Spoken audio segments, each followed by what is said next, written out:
Okay, everybody, hello and welcome to another week of Poly 130.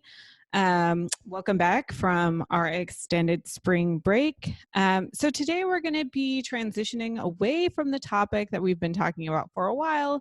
We're still going to be focusing on institutions or a type of institution, but we're not going to be focusing on explicitly political institutions that govern the state.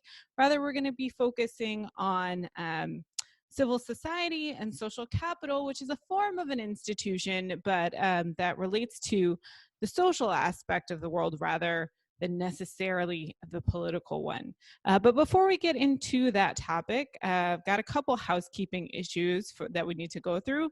So the first one is that your midterm grades have been returned to you. Everyone should have received their midterm grade on Sakai.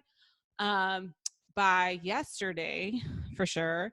If you haven't received your midterm grade, then you do need to reach out to me or to your individual TA to let them know that we haven't gotten that grade in for you, so we can figure out the issue. We do have a couple of students who look like they don't have their midterm grade. So also, if you haven't taken your midterm for some reason, if you were out, if you were sick, please do email me so that we can kind of keep up with students who need to have some type of makeup solution for that midterm. The other thing, as you will have noticed, is that we've switched to remote instruction for the course. I've already kind of put out an online guide. I sent that out as an announcement on Sakai, kind of orienting you to the different changes that we're going to be making in the course. So if you haven't gotten that guide, if you didn't receive that email, you should go on to Sakai right now, look under the helpful resources tab, and you'll be able to see all of the information that you need about how we are shifting this course to remote instruction. And I already kind of mentioned this in a previous lecture, so I won't go too far into it.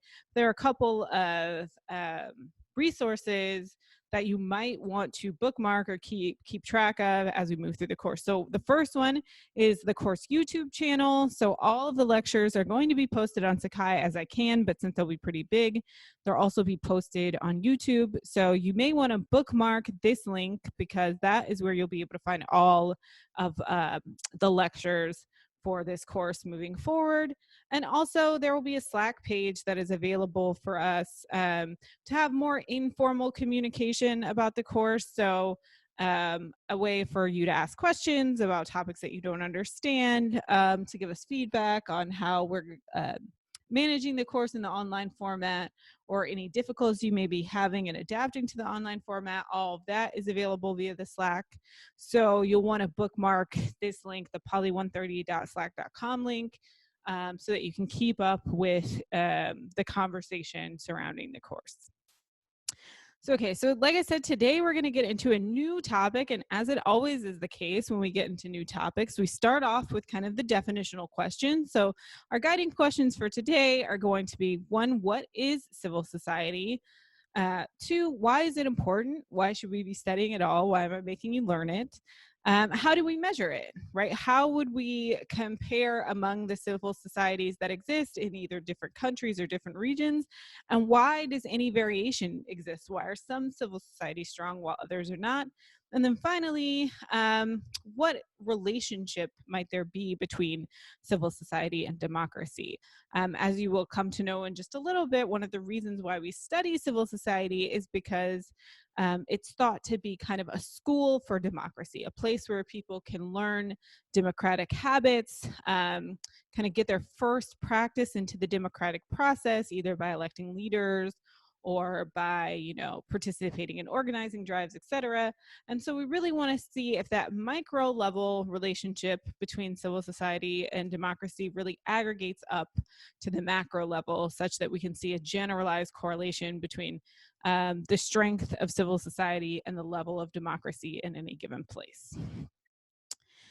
So, what is civil society? Well, the easiest way to define civil society is that it is the sphere of both organized, non-governmental, and nonviolent associations. So these are organizations that exist outside of the state, the market, and the family. So typically when we think of how society is organized, we tend to think of it as being organized along three dimensions.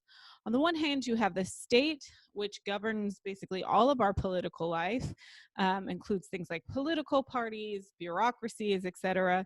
And as you remember, the state is the human community or the organization that has a monopoly on the use of violence. So they're very much in the business of trying to allocate power, trying to wield power, and trying to wield that monopoly of violence over a given territory. On the kind of social side of things, we have the family. And the family is the basic organizing unit of society, right? So when we think of family units, I mean, obviously we're thinking of individual families, but we also might be thinking of groups that comprise families. So tribal groups, for example, tend to be considered in the wheelhouse of the family dimension.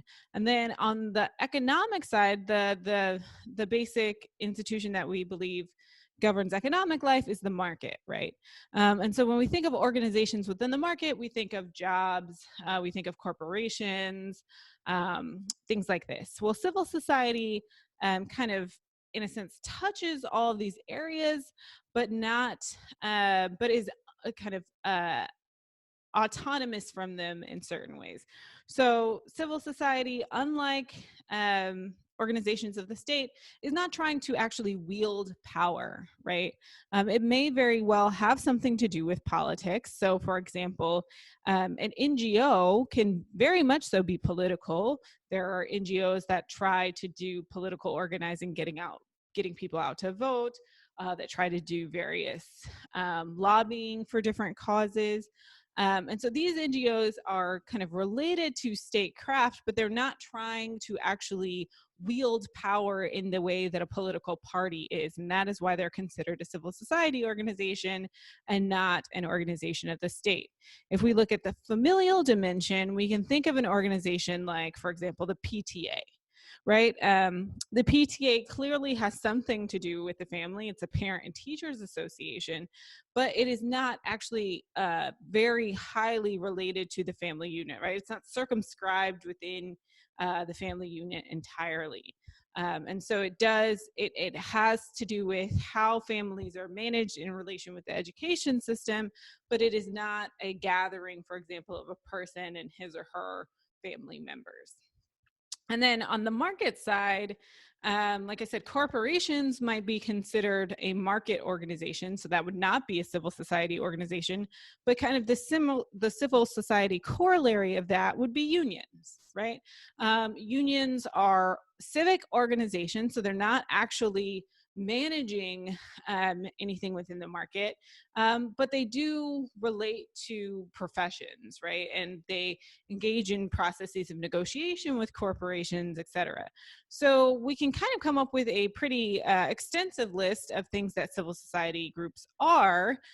They include things like sports teams, your bowling leagues, your fantasy football leagues, various youth groups that you might have, the Girl Scouts, the Boy Scouts, hobby groups, labor unions, as I mentioned before, even religious groups count. So church-based organizations, faith-based organizations, various service organizations. So your Key Clubs, your Rotary Clubs, your Greenpeace.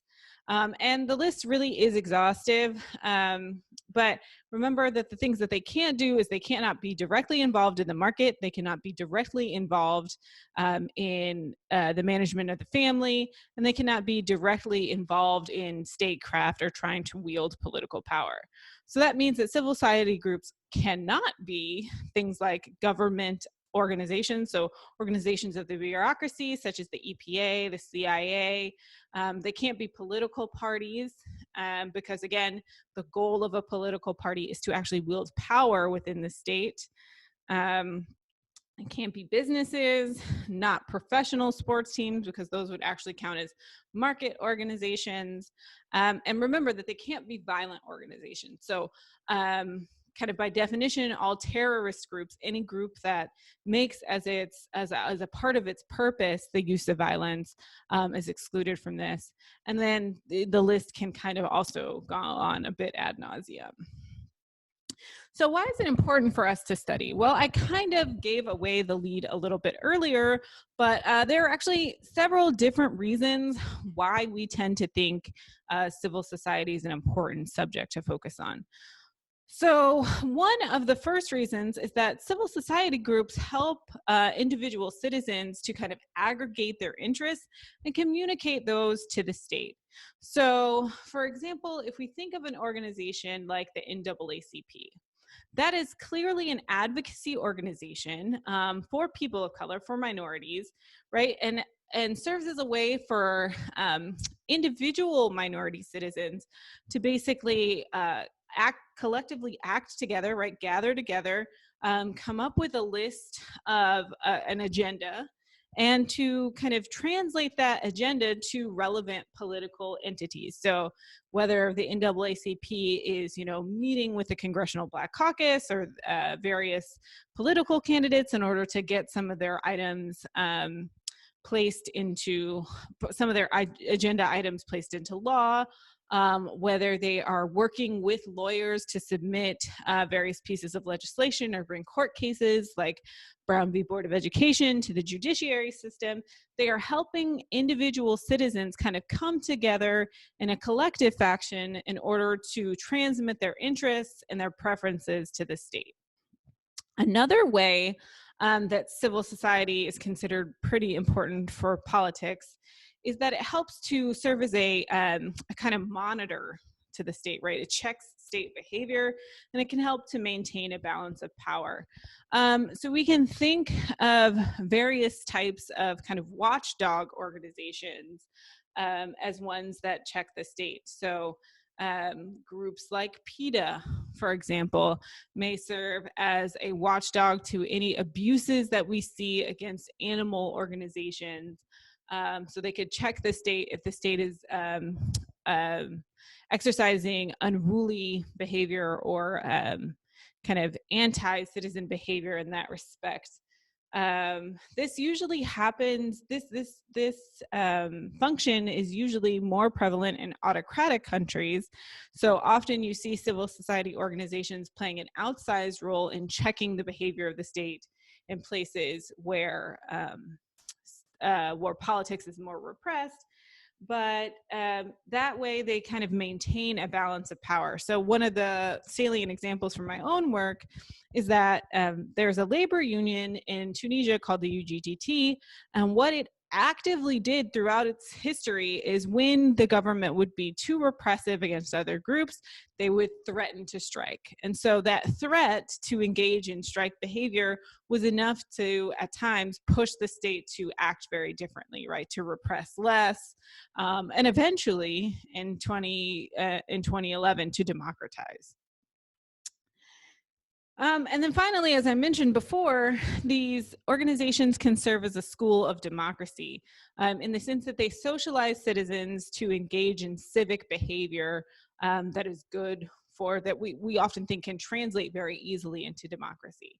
So typically in any civic organization, you have to select either a board or a president. So citizens can easily engage in things like voting, which is very clearly fungible to the democratic process, right? You can easily translate that action into something tangible and important for democracy. But also other kind of just everyday behaviors that you engage in an organization, right? You contact people, you talk about different political issues, you learn how to tolerate people across difference. You might engage in some type of organizing, like petition signing. You might have to just attend meetings, right? All of this really helps you to both socialize yourself into civicness, right? The ability to tolerate others, but also it helps you to develop relevant political skills that can be translated into civic engagement with the government in terms of either voting or signing petitions, things like this.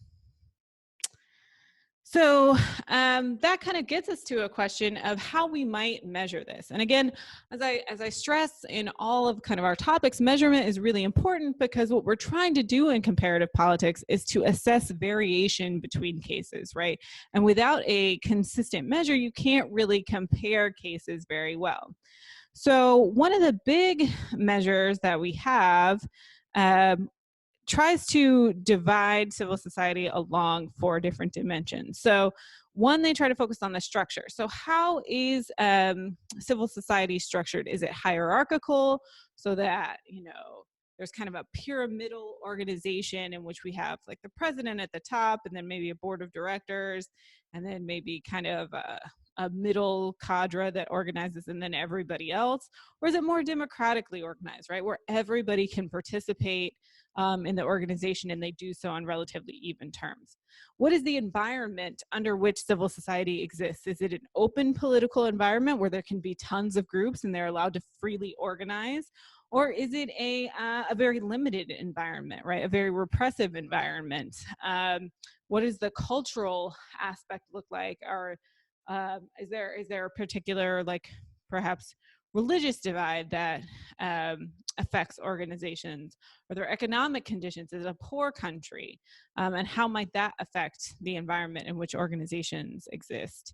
What are the specific values of the organization? And as we'll come to see later, this is actually quite important. In general, we tend to think of civil society, or for a long time, we tended to think of civil society as being governed by civic values, right? That civil society groups were those that aim to do good things for people.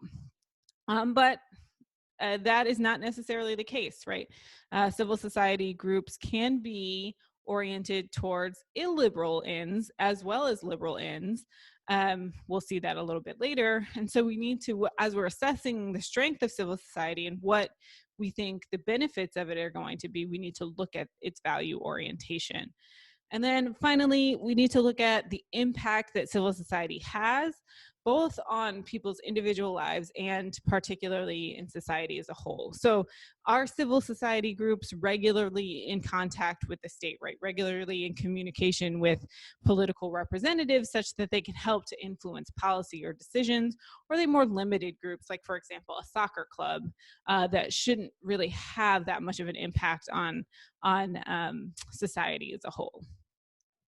And so the measure that we have for this, Civic US, which is a relatively new group, has created a measure called the Civil Society Index, and they basically score countries on all four of these dimensions, right? The scales have changed, so don't worry too much about the numbers here. But what we would ideally see in a perfect civil society is a perfect diamond here, right? Higher numbers always indicate better scores. And again, the things that we're trying to talk about are structure. So is it democratic? Is it hierarchical? Environment, is it open or closed? Values, are they liberal or illiberal? And their impact, are they involved in policy and removed from policy? And so where we saw a bigger diamond, kind of more filled out here, that would indicate a stronger civil society. Where we see the diamond kind of being more reduced on any dimension, that means that it's weaker on that dimension. And so we can map the world in terms of their civil society according to the Civic US measure. And what we see is that in a lot of places, unsurprisingly, mostly autocratic places, we see that there are more repressed civil society organizations, right? So civil society tends to be weaker in places like sub-Saharan Africa, in North Africa, and East Asia, somewhat obstructed in Latin America, but we see in the US and Europe, places like South Africa, et cetera, we actually have very open civil society space. So we have very strong civil society organizations. The environment for them to operate is open. And so what we need to ask ourselves now that we see this variation, which as you might note, mirrors a lot of the variation that we've seen on other things that we've looked at, democracy, economic development, et cetera. Why is it the case that we have some civil societies that are strong while others aren't? And there are a lot of reasons for this, right? Scholars have come up with tons of different ideas, but there are three main ones that I think we should focus on in this class. So one of the main ways in which we think we get strong civil societies comes out of modernization theory. So remember that modernization theory posits this idea that all good things go together, right? As we become more economically developed, we become more tolerant, become more democratic, and all of this kind of bleeds into the core features of civil society, right?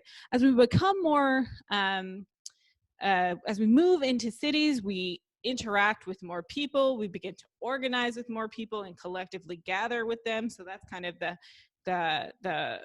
kind of proto structure of civil society. Not only that, but we tend to interact and hear new ideas and become more tolerant of different ways of thinking. So now we get the civic element. And again, this all kind of is meant to propel us towards a more democratic structure. So some people think that as we grow economically, kind of the push forces of economic development are going to impel us towards more civil society, right? More organizations, more gathering together, more of a civic disposition. Another theory is that civil societies are stronger in places where there are liberal cultural values. And we can kind of see some of this play out in the sense of, if we look at this map, we see that places that we typically associate with liberal cultural values, Western Europe,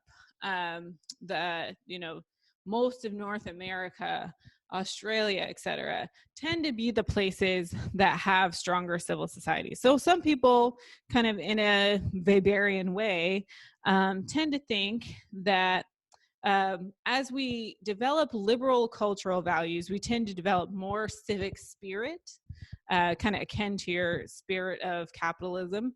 And we should have stronger civil societies where civic spirit is high, where liberalism is high.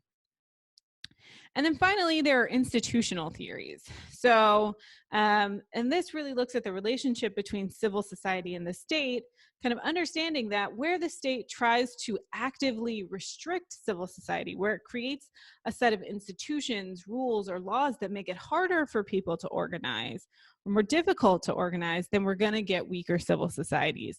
And a lot of this institutional theory comes from the study of autocratic governments, where unlike in democracies, where typically rules on developing civil society organizations are lax, you can just create organizations ad nauseum if you'd like, there are typically in autocratic countries very strict restrictions on who can develop an organization, what kind of oversight the government has to have over that organization. And so people who studied autocratic governments said, okay, look, if there are restrictive rules in place that you have to register so many people before you can become an organization, that you have to submit all your documents to this organization, for example, the Ministry of Interior, and get approval, then that's going to really weaken your civil society. And so we need to look at the institutions that govern associational life to figure out whether civil society is going to be strong or not. So those are the three that we're going to have on board, and one of our pieces actually speaks kind of directly to this question and tries to figure out which of these explains why civil society is strong in some places rather than others. But the bigger question that we're actually going to deal with, that both of the pieces that we read this week deals with, is the question of what the relationship might be between civil society and democracy.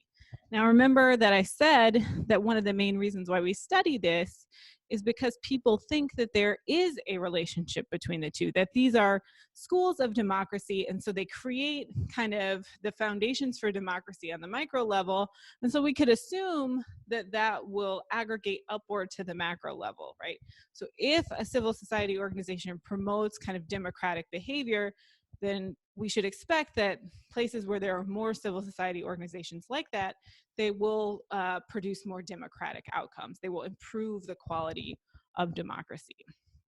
And this is the exact question that Robert Putnam takes on in his first book, Making Democracy Work. He looks at the relationship between civil society and governance in Italy. And what he notices as he looks across the map of Italy, looking at their governance structure, he notices that institutional performance and governance outcomes are actually a lot better in northern Italy than southern Italy. So if we measure them on any number of dimensions, things like trash pickup, number of daycare centers, how easy it is for a citizen to interact with a bureaucrat and get what they need, all dimensions of institutional performance, if we aggregate those together, we see a huge kind of dichotomy between North and South Europe. So northern and southern Italy. So in kind of these northern regions, we see a lot darker blue, indicating a high level of institutional performance. But as we move further south, the institutional performance gets a lot lower. And he wants to know, okay, well, why is this the case, right? Why? And he really brings it out with these cases of kind of the region of Emiliano here, and regions like Sicily, et cetera, focusing on how easy it is for citizens in the north of Italy to interact with their government, to feel satisfied with their government's performance, and how citizens here consistently complain about how they can't even get basic things done, right? They can't get their trash picked up, they can't get roads paved, et cetera. And so as he's looking at why this is happening, he begins to see a similar divergence in civil society, right? He sees that the civic, what he terms the civic community, right, which is the kind of number of organizations and associations that have been registered with the government in the north of Italy, seems to be a lot higher than those that are registered in the south of Italy. So there's a much higher civic community, he says, in the north than there is in the south. And so we can assume that there's some probably correlation between the strength of one's civic community and the strength of one's institutional performance. And not only is civic community higher, so not only are there more organizations in the north, but social capital also seems to be higher in northern Italy than in southern Italy. And social capital, unlike civic community, is not just talking about the exact number of organizations, but really how existing in an organization changes our social relationships with one another. So social capital can be thought of as the bonds of trust and networks of reciprocity that develop among citizens who exist within a civic community or that engage with one another. So where social capital is high, you trust other people. When somebody asks you for a favor, you typically perform that favor. And so we see that also is a lot higher in northern Italy than it happens to be in southern Italy, that there's a lot more neighborliness, a lot more, kind of visiting and gathering together, a lot more doing favors for one another, and a lot more social trust in northern Italy than there is in southern Italy. And so he actually not only evidences this through kind of basic side-by-side pictures, but he actually does a correlation. And what we find is that these districts that have regions that have low levels of civic community also tend to have low levels of institutional performance. And this is almost a perfect correlation. The correlation, I think, is 0.93, showing that there's a very high level of correlation between the strength of a civic community and institutional performance. Now, how does this work? Well, according to Putnam, what he suggests is that where communities have a strong tradition of organizing, what they can do is place pressure upon the state to get things done, right? They know how to work together collectively to either get things done in lieu of the state. So if the garbage isn't being picked up, or let's say the police force isn't terribly effective, well, they know how to create an alternative police force.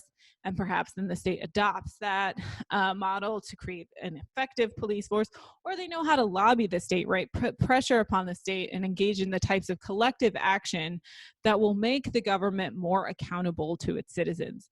In the South, by contrast, where we don't have these civic organizations, politics is typically a matter of clientelism, right? These are individual relationships between politicians and certain people that they want to vote for them. And so we don't see kind of these public goods like roads, trash pickup, childcare being provided, because these are only provided on a one-to-one basis, because citizens don't know how to work together. They're just kind of everything for themselves. And he calls this the tradition of amoral familialism. And the reason he asked himself, okay, he tries to point to that question of, okay, so if civil society is the important thing, if civil society is what's driving institutional performance, then what is driving civil society, right? Why is there civic community in the North and not in the South? And the reason he states that there is because there was a kind of a natural, what he calls a natural experiment that happened way back in the 1800s, or actually in medieval times, between the North and the South. So southern Italy actually was invaded and kind of taken over by Norman mercenaries, according to Putnam. And that establishment of hierarchical rule by mercenaries in hierarchical and authoritarian rule by mercenaries in southern Italy really squelched their tradition of civic organizing. So whereas before this, we might have seen community organizations, people coming together in guilds, once the mercenaries came in, there was a very top-down structure to society that was organized in a very authoritarian way, which kind of killed the civic community in southern Italy. By contrast, in northern Italy, what we got was the development of free cities that really promoted this kind of development, right? That promoted that left people free to organize and actually encouraged civic organization, and thus kind of helped to build up the civic community. So at this point, it might be useful to take a pause to kind of go back, take notes on this section, digest what you've seen, and maybe go back to your reading and see if you can trace out some of these points. This last point here, I'm pretty sure was not in the sections that you read of the book, but is a larger argument of the book. And the main thing is that it supports kind of an institutional view of how we get strong civil societies. That the reason this happens is because the institutions that governed southern Italy were autocratic, were hierarchical. Those that governed northern Italy were more kind of horizontally structured, more kind of liberally structured, if not democratically structured. And so we got a higher tradition of civic organizing here than we did in the South. So pause the video, take a break. I'm going to keep going, but this is a good time to stop the recording. And then come back to it, obviously. Okay, so, but Putnam doesn't just stop there in trying to analyze the relationship between democracy and civil society. So on the one side, looking at Italy, what we have is a positive relationship between civil society and democracy, where we have a robust and a strong tradition of civil society. We're going to get very strong democratic institutions, better governance outcomes, and citizens are just going to be happier in general. Now, years later, so I think the first book, I believe, was written in 1978. And so the second book, Bowling Alone, I believe was written in the late 1990s, 2000s. And so fast forward in time about 22 years, and Bob Putnam comes out with another book. And again, here, he's trying to understand the relationship between civil society, civic engagement, or civil society and civic engagement and kind of democratic practice. And what he notices is that there has been a shift in the kind of level of civic engagement in the United States. What he notices is that in the past 50 years, so the period that he's talking about specifically is from about 1950 to the 2000s. So this 50-year chunk here, what we see is that measures of civic engagement have really declined. So voter turnout, for example, citizens don't engage in the electoral process as much as they used to.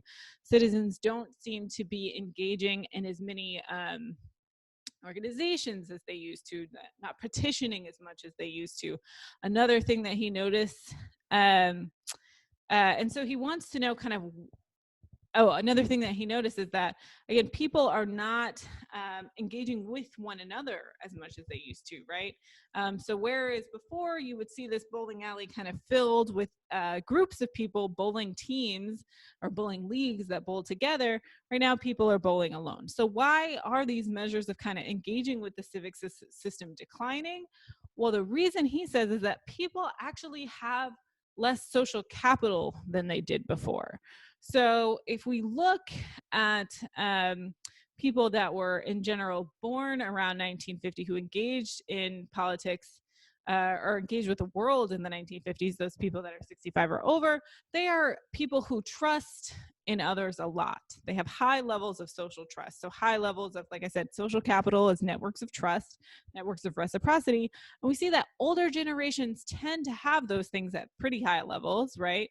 Whereas as we go down kind of the age scale, we are seeing that people have less social capital. So once we get to the generation that you're in, right, 18 to 29-year-olds, most of you, over 90% of you just about, believe that people can't really be trusted and don't have a lot of social trust, a lot of social capital.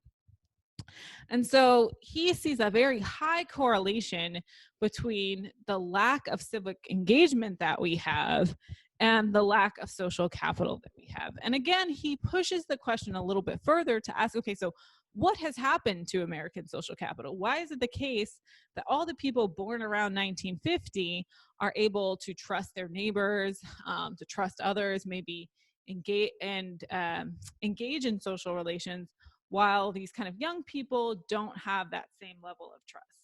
And the reasons he cites are several. For one, he believes that our social capital has been eroded by the increased mobility of people and families. So to give you a quick anecdote, a thing that people used to do, according to Putnam, is that when they moved into a new neighborhood, your neighbors would come over and they would greet you with some type of pie or some type of cake. You know, you always see this on like the old television shows, that a neighbor comes over, gives you a casserole, welcomes you to the neighborhood. This doesn't happen anymore. I know none of you are at the home buying stage, but some of you live in off-campus apartments, and I'm pretty sure you've never bothered to figure out who's living next to you. Now, in my case, the anecdotal story is that I actually did decide to go see my neighbors, in part because I've read Putnam, and in part because I need to know that, you know, if I leave my house, somebody will be watching out for my house. But his point is that people don't do this anymore, right? People don't engage with their neighbors. They're not block associations or block parties anymore because we're always moving around. And so we aren't trying to kind of form communities where we are. Another problem that he suggests is that more women are in the workforce. So this one, honestly, in my opinion, is a little sexist, but he believes that where women were not in the workforce, they kind of served as an anchor for civil society. And so they had more free time to engage in various types of civil society activities and PTA associations, you know, in women's groups, et cetera. And so we saw a flourishing of civil society when people had more time. But now when half of the population is also engaged in the workforce with the other half, there's just not as much time for people to be engaged in these civic organizations and keep this trend of social capital upward. And then finally, the biggest one that he focuses on is the role of technology in drawing people away from participation. And his main argument here is that we've developed other forms of engagement and entertainment that don't have to do with other people. So instead of kind of going out and joining a book club or joining a soccer league, We can just watch the latest book that has been translated into a movie on Netflix, or we can watch a game on ESPN and not have to get any physical activity. And so the growth of technology has also eroded our social capital, because now we can engage in more forms of entertainment alone and not have to interact with other people. And without that interaction with others, we're not really developing those bonds of trust, those bonds of reciprocity. So one of the things I want you to do is stop the video for a second and really consider if you think that this argument is right? Look at your own life, consider the life of your friends. And do you think that people, particularly younger people, are less engaged than those that are older? Are we involved in fewer organizations? Do we participate less in politics? And do his reasons for that hold up? So take a couple minutes right now to pause this video and kind of come up with an answer to the question of, do you buy this argument? And do you actually think that he's on to something when he says the reasons why we are kind of less engaged and have less social capital than before? Okay, so I'm going to assume that you paused the video and you did that exercise. And maybe it is the case that you buy Putnam's argument, but I will say that a lot of people, particularly as we've seen the rise of Gen Z, don't buy Putnam's argument anymore. If we can go back to our civic engagement slide, we see that, yes, there is a downtrend of civic engagement between kind of from a peak in the 1960s and kind of dropping off in the period where he wrote his piece. But we also see that that has trended upward again, right? Part of this is due to increased engagement following 9/11, but also we see the surge in voter turnout, obviously, during the Obama administration, so the years of the Obama elections, and that has remained somewhat high over the past couple of years. So we do see still a lot of voter turnout, so that we aren't necessarily less engaged than before. In fact, we're getting closer to levels of engagement that we saw in the 1950s. So that's one kind of detractor to Putnam. But the other detractor that should be mentioned is that people aren't actually less engaged in organizations. They tend to be actually differently engaged than we used to be. So one thing that you'll notice is that those people that he kind of has a great nostalgia for, people that were born in the 1950s, have about the same level of engagement in civic organizations as your 18 to 24-year-olds. So 18 to 24-year-olds are actually slightly more engaged than your 65-year-olds. Now, in part, that makes sense, right? 65-year-olds are older, they have harder times getting out. But we do see that younger people are still very much engaged in politics. And so there's not necessarily that drop off that we see. And more importantly, they are engaged in different ways. So where it used to be the case that people could only engage with politics kind of offline in these face-to-face ways, people are engaging with politics, especially younger people are beginning to engage with politics online. And so what we're seeing is more 18 to 24-year-olds participating online, either having political discussions with their friends online, signing petitions online, figuring out a way to advocate for people to vote, doing things online that very much speak to their political behavior. And obviously this is much lower among kind of the 65 and older group. Now, some people might say that, okay, online engagement is a form of civic engagement, but it's not very robust, right? I could tell my Facebook friends all day to go out and vote, but if they don't know me in person, they're actually not going to be very willing to go out and engage in costly behaviors like voting, or perhaps even more costly things like protest, that would really change the structure of the government, really impact policy in a meaningful way. But that is also really not found to be true. If we look at, I put the wrong slide. Like I said, if we look at civic organization in general, we see that it's pretty high.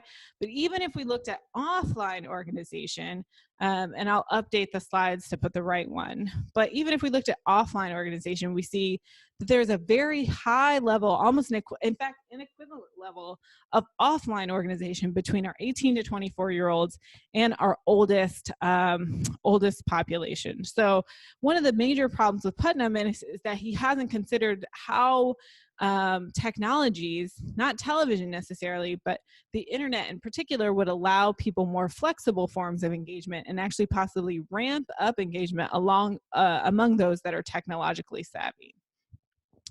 Another problem with Putnam, and this is kind of, we're getting to the point where we're going to end lecture, we'll talk about this next time, is that not all civil society groups are good ones, right? Much like people today, he has this kind of unfounded nostalgia for the past, where we're all engaging in these great bowling leagues and these book clubs, and all of this really helps us to propel our civil society forward because they're tolerant groups in which we can talk to other people and learn great things about democracy. But not every group has those values. As I mentioned before, there are groups with positive values, right? Things that we think should be good for democracy, but there are also groups that have very kind of negative value orientation, that have perhaps racial bias, are perhaps oriented towards hate groups, advocate for some, or perhaps oriented towards, being anti-gay or anti-liberal in some way. And scholars have begun to point out that there is no real reason why we think that those groups should be particularly helpful for democracy, right? If an organization gathers people together, but they do so for an agenda that's oriented towards hatred, then how is that going to strengthen the quality of our democracy? And so this is the thing that we're really going to talk about next class as we begin to look at not civil society, but really uncivil society. These civic organizations, much like those in civil society, but that are oriented towards very illiberal ends. So just some food for thought for the next class. How might the rise of kind of illiberal civic groups affect the relationship between civil society and democracy? Do you think that it matters what type of groups we have in society for whether civil society is going to lead to democracy or not? Might the decline of civic engagement be due to the growth of uncivil society, or is it actually, as Putnam says, due to a decline in organizational life? And then how might polarization, which we all know, at least in the American context, is increasing, shape the way that civil society looks and its likelihood of promoting democracy? So if we're in a particularly polarized community, does that mean that our civil society is oriented in a more illiberal way? Is it organized differently? And if so, does that affect the quality of democracy? So these are all things that we're going to be considering next class. And my only admonishment for you, as always, for next class is to, it didn't show up. Well, as always, I want you to do the reading. That's the main thing for next class. So thank you for listening. I hope this wasn't too painful. See you, I guess, on Wednesday or whenever you watch the video.